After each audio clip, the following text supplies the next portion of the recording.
É inegável que o dia 11 de setembro marcou a história dos Estados Unidos da América e do mundo como uma gigantesca tragédia de caráter terrorista. Mas o que poucos percebem é que, ao se basear na intenção e nos resultados do ataque, é possível chegar à conclusão de que ele foi muito bem sucedido. Dependendo dos seus desdobramentos, pode se tornar uma marca muito maior do que já é. Sim, o ataque de 11 de setembro de 2001 ainda está em execução. Engana-se quem acha que nós vivemos no legado dele. Na verdade, estamos vivendo a sua conclusão.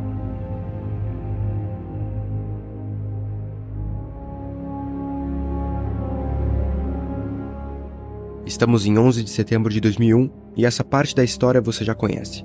4 aviões, 4 alvos, 3 ataques bem-sucedidos e uma marca profunda no coração da paz americana. Os ataques terroristas daquele dia são um conjunto de eventos difíceis de explicar, porque na verdade foram difíceis de se desvendar. Tão difíceis que ninguém esperava que um ataque em pleno continente pudesse ser disparado contra os Estados Unidos.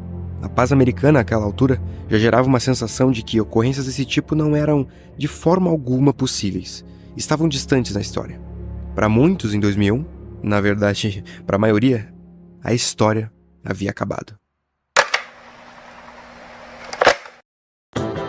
O fim da história é uma teoria iniciada no século XIX por George Wilhelm Friedrich Hegel e posteriormente retomada no último quarto do século XX no contexto da crise da historiografia e das ciências sociais. No geral, essa teoria sustenta, como o nome sugere, o fim dos processos históricos caracterizados como processos de mudança. Para Hegel, isso iria acontecer no momento em que a humanidade atingisse o equilíbrio, representado, de acordo com ele, pela ascensão do liberalismo e da igualdade jurídica, mas com prazo indeterminado para ocorrer. Em 1992, Francis Fukuyama lançou seu livro, que era basicamente uma expansão de seu próprio artigo, no qual, inspirado na ideia de Hegel, tratava o momento em que ele vivia como o legítimo fim da história. No livro, Fukuyama argumenta que o advento da democracia liberal ocidental seria o ponto final da evolução sociocultural humana e a forma final de governo. Isso não foi bem aceito, pois parecia muito uma defesa do já consagrado sistema socioeconômico americano. No entanto, as ideias de Fukuyama não eram tão absurdas.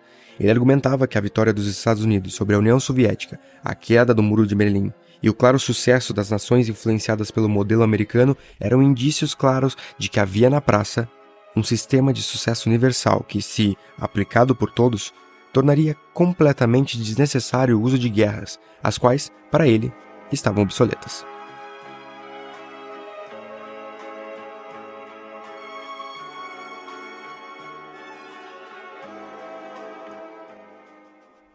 The Depression was caused by government.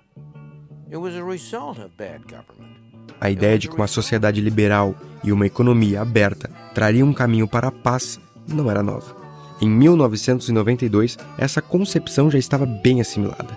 Em Capitalismo e Liberdade, Milton Friedman já defendia a ideia de que uma sociedade com um Estado eficiente, que no caso de Friedman seria um Estado que se envolve apenas em assuntos de contenção das anomalias do mercado, chegaria à tão sonhada liberdade econômica e social, que na visão de Hegel era o caminho para o fim da história. Com essa ideia difundida no consciente americano, o país sentia que a plena vitória havia chegado. Não havia ninguém para se opor aos Estados Unidos. A distância total de conflitos globais poderia ser alcançada. Os governos americanos subsequentes começaram a expandir ainda mais seus tentáculos a fim de impor sua soberania e seu sistema por todo o globo. A história havia acabado. Cabia à América, com seu destino manifesto, escrever o epílogo.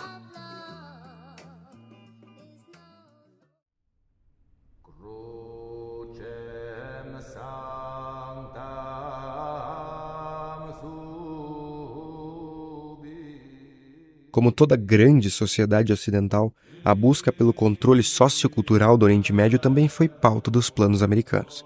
E como toda a sociedade ocidental, o resultado foi degradante. Os ocidentais sonham com o controle dessa área há muito tempo. O Oriente Médio é o encontro de múltiplas etnias, grupos sociais, religiões e nações, um vórtice no meio do mapa mundial onde todo o caos possível acontece. Em 1096, a sociedade europeia, basicamente comandada pela Igreja Católica, deflagrou a primeira de muitas cruzadas, uma série de campanhas militares lançadas com o objetivo de retomar Jerusalém e outras áreas sagradas do domínio muçulmano. Convocadas inicialmente pelo Papa Urbano II, essas expedições eram motivadas por uma mistura de fervor religioso, ambições territoriais e políticas. As cruzadas conseguiram conter a expansão sociocultural muçulmana, mas foram um fracasso total em retomar Jerusalém, dominar o território e mudar o espectro social da região, além de sangrar até hoje no calcanhar descoberto da Igreja Católica. Com a visível e eminente queda do Império Otomano no começo do século XIX, as forças ocidentais europeias, que desde o surgimento dos turcos tentavam alocar poder na região, começaram a se infiltrar e, enfim, levar o declínio completo do Império com o fim da Primeira Guerra Mundial. Os territórios do Oriente Médio foram então divididos entre ingleses e franceses, enquanto os árabes da região se revoltavam, com a promessa não cumprida do Império Britânico de que teriam sua autodeclaração e independência ao fim da guerra.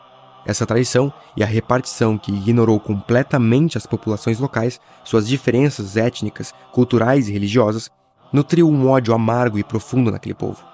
Queria cobrar seu preço no devido tempo. O próprio Estados Unidos da América já havia interferido e muito na região. Com o fim da Segunda Guerra Mundial e o início da Guerra Fria, as disputas entre capitalistas e comunistas na região foram intensas. Mas o primeiro grande avanço nas cruzadas sociais americanas no Oriente Médio pós-Guerra Fria foi em resposta à invasão do Kuwait pelo Iraque, liderado por Saddam Hussein em agosto de 1990. O Iraque, afundado em dívidas após a guerra Irã-Iraque, ocupou o Kuwait para controlar suas reservas de petróleo e expandir sua influência na região. A invasão causou choque internacional. O Kuwait era importante produtor de petróleo e sua tomada colocava em risco o equilíbrio do poder no Oriente Médio, ameaçando as economias ocidentais dependentes do petróleo. Mais alarmante, para muitos observadores, era o fato de que o Iraque agora estava posicionado a poucos quilômetros da Arábia Saudita, que detinha as maiores reservas de petróleo do mundo. Esse era um perigo que o Ocidente não podia se permitir passar. E quando eu digo Ocidente em 1990, quero dizer os Estados Unidos da América. O presidente George H.W. Bush formou uma coalizão internacional, a fim de expurgar Saddam Hussein do Kuwait. Estava deflagrada a Operação Escudo do Deserto, uma tentativa de dissuadir Saddam a desistir da invasão. Sem sucesso, em janeiro de 91, surge então a Operação Tempestade do Deserto. O objetivo: expulsar as forças iraquianas do Kuwait e restaurar sua soberania a todo custo. Mas para a máquina de guerra americana, naquela altura, não havia custo algum. A campanha militar foi um sucesso rápido, forçando a retirada das tropas iraquianas. O Kuwait foi libertado e o poderio militar americano ficou evidente para o mundo. No entanto, Saddam Hussein permaneceu no poder, e as sanções internacionais impostas ao Iraque após a guerra resultaram em uma crise humanitária que alimentou um ressentimento gigantesco na região. A presença militar americana no Golfo Pérsico foi significativamente expandida, especialmente na Arábia Saudita, o que gerou um descontentamento entre muitos árabes, incluindo Osama bin Mohammed bin Awad bin Laden.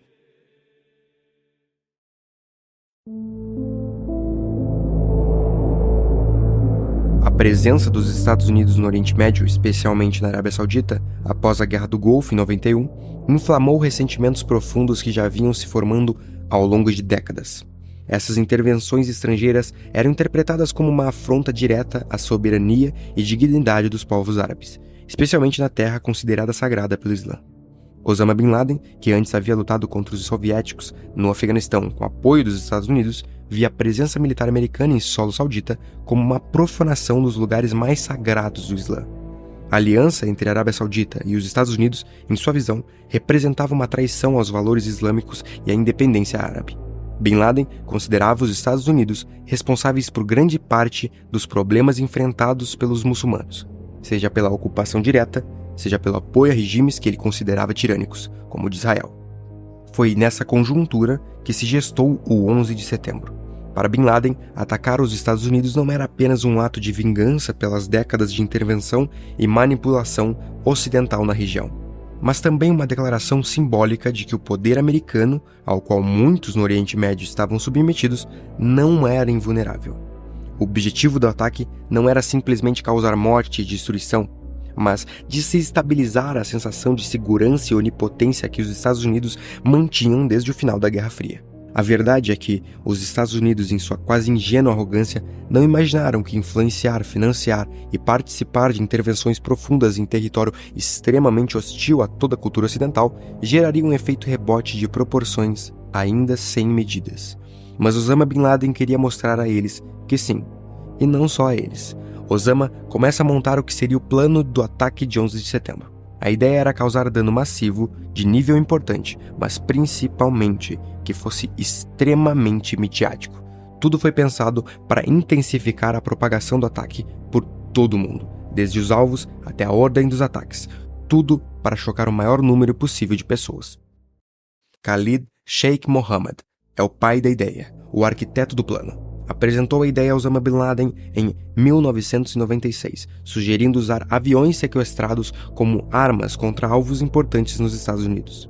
A Al-Qaeda, a organização chefiada por Bin Laden, recruta 19 homens. Homens esses que seriam as engrenagens para executar o plano.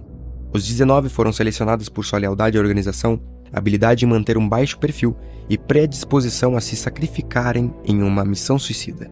Os membros se infiltraram na sociedade americana. A Al-Qaeda financiou sua estadia, treinamento de voo e tudo o que foi necessário para a perfeita execução do ataque.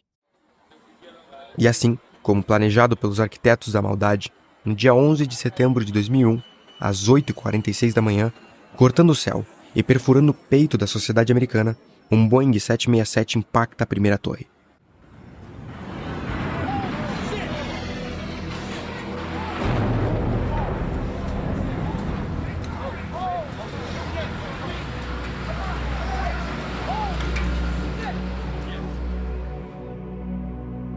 As câmeras do mundo, sem ter muita noção do que havia acontecido, se voltam para Nova York. A sociedade ocidental se volta para o World Trade Center, uma estrutura que representava com maestria o altar de onde se encontrava a cultura ocidental naquele momento. Uma cultura milenar que atravessou Grécia, Roma, a Europa e seus grandes impérios, agora era afrontada mais uma vez nas imagens de um prédio em chamas e pessoas pulando em direção a um destino trágico. E era isso que Osama e Khalid queriam, que os olhos de todos tivessem voltados para lá, para que vissem, às 9h03, 17 minutos após o primeiro impacto, outro Boeing 767 atravessar a segunda torre.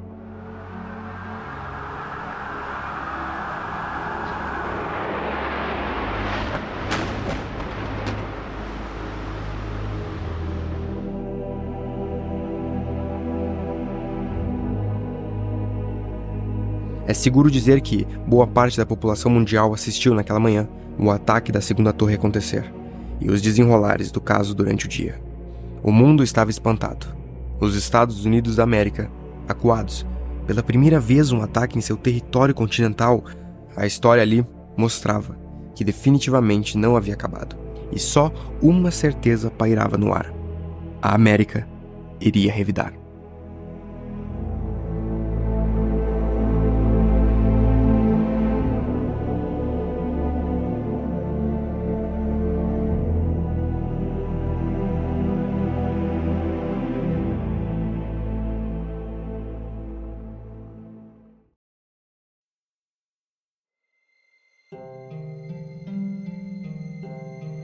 A América sangrou. O 11 de setembro abriu uma ferida que nunca cicatrizou e, de certa forma, é exatamente isso que Bin Laden queria. O ataque não foi só físico, ele atingiu o orgulho, a confiança e o mito de invulnerabilidade americana. A resposta foi previsível: guerra, mais guerra e uma espiral de intervenções militares seguidas de fracassos diplomáticos. A guerra ao terror drenou recursos, vidas e a paciência da própria população americana. Cada dólar gasto no Iraque ou no Afeganistão foi um tijolo a menos nas fundações da hegemonia americana. O que se seguiu foi uma escalada de conflitos que, ao invés de consolidar o poder dos Estados Unidos, acabou expondo suas fraquezas. As guerras no Oriente Médio se tornaram um poço sem fundo de gastos bilionários e sem vitórias claras. A invasão ao Iraque para enfim destituir Saddam, que deveria ter sido uma vitória rápida, se transformou em um pântano político, manchando a reputação da América. A famosa missão cumprida de George W. Bush Filho em 2003 foi uma piada de mau gosto. E o que os americanos começaram a perceber cada vez mais é que o país estava afundando em conflitos que ele mesmo criou. Mas o maior golpe foi interno. Enquanto o governo americano exportava guerras, o tecido social dos Estados Unidos da América se rasgava. O pós-11 de setembro foi marcado por uma crescente polarização política, uma erosão dos direitos civis e um aprofundamento das desigualdades. O Patriot Act e o complexo de vigilância em massa que surgiu após os ataques, tudo em nome da segurança, acabou corroendo as liberdades que os americanos tanto prezavam. O país que outrora se orgulhava de sua terra de liberdade, agora espiava seus próprios cidadãos como nunca antes. O custo humano também foi imensurável. Milhares de soldados americanos morreram, milhões de civis no Oriente Médio foram afetados e ainda assim, o terror continuou a prosperar. O nascimento do Estado Islâmico e a contínua instabilidade na região são evidências de que a resposta americana ao 11 de setembro foi, na melhor das hipóteses, ineficaz e, na pior, desastrosa.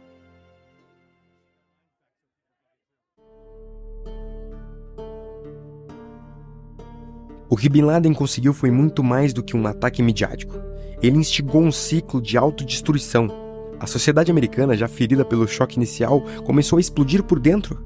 O aumento da radicalização política, a ascensão de movimentos extremistas domésticos e a desilusão com o governo são partes desse legado. O sonho americano foi se transformando em pesadelo e a superpotência que dominava o mundo agora enfrentava sua própria decadência. A China, enfim, se ergue como uma grande potência desafiando a soberania mundial americana. A Rússia, antes adormecida, se sente confiante o suficiente para instabilizar um continente que jazia adormecido há décadas. E a crise incessante da chegada sem fim de imigrantes nos países ocidentais corroem as sociedades de dentro. Está claro que se este não era o objetivo de Bin Laden, o desgraçado deu um ótimo tiro no escuro. Pois no dia 11 de setembro de 2001, os países de oposição viram acontecer. Contemplaram, pela primeira vez, os Estados Unidos da América sangrarem. E para demônios adormecidos em um canto frio no inferno, é de grande valor ver Deus sangrar.